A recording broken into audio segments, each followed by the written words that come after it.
നമുക്കതങ്ങനെ കൃത്യമായിട്ട് പറയാം. നമുക്ക് പേടിയുണ്ടായിരുന്നു.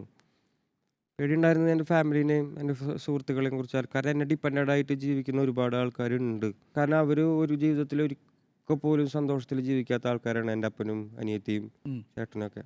അവർക്ക് ഇപ്പോഴാണ് ഒരു മോശമില്ലാത്തൊരു വീട്ടിൽ സ്കൂട്ടറൊക്കെ ഉണ്ട്.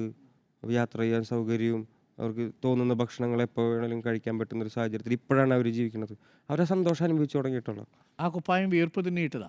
തീർച്ചയായിട്ടും. പക്ഷെ നാട്ടുകാർ അതിന് വേറെ കഥകളൊക്കെ പറഞ്ഞ് അത് പ്രചരിപ്പിച്ചു. നാട്ടുകാർക്ക് എന്തും പറയാലോ. അപ്പോൾ ആളുകൾ ഇങ്ങനെ കാണുന്നു, നോക്കുന്നു, ഒരു പെട്ടെന്നൊരു വേറൊരു ഒബ്ജക്റ്റ് ആയിട്ടങ്ങ് മാറുകയാണ്. അതുവരെ വേടൻ ഒരു വലിയ ആവേശമായി നിൽക്കുന്ന വേടനെ ഇഷ്ടപ്പെടുന്നവർക്ക് സങ്കടം ഉണ്ടാവുന്നു. പക്ഷേ വേടനെ അടിക്കാൻ കിട്ടിയ ഒരു അവസരമായിട്ട് ചില ആളുകൾ അത് ഉപയോഗിക്കുന്നു. അപ്പോൾ ഇതൊക്കെ മനസ്സിൻ്റെ ഉള്ളിലൂടെ കടന്നു പോകുന്നു. നാട്ടുകാർ എന്ത് പറയും? അങ്ങനെയൊക്കെ ആലോചിച്ചിരുന്നു വേടൻ? ഇല്ല, ഇല്ല.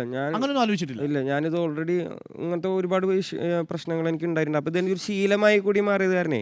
പിന്നെ എനിക്കറിയാം എന്നെ ഒരു ദിവസം അടിക്കും എന്നുള്ള കാര്യം എനിക്ക് നല്ല ഉറപ്പുണ്ട്. ഞാനായിട്ട് വടി കൊടുക്കാതിരിക്കാനാണ് ശ്രമിച്ചുകൊണ്ടിരിക്കുന്നത്. പക്ഷേ എനിക്കന്ന് ഉറപ്പായിരുന്നു ഈ പ്രശ്നങ്ങളൊക്കെ ഉണ്ടാകുമ്പോൾ കുറച്ച് പ്രശ്നങ്ങൾ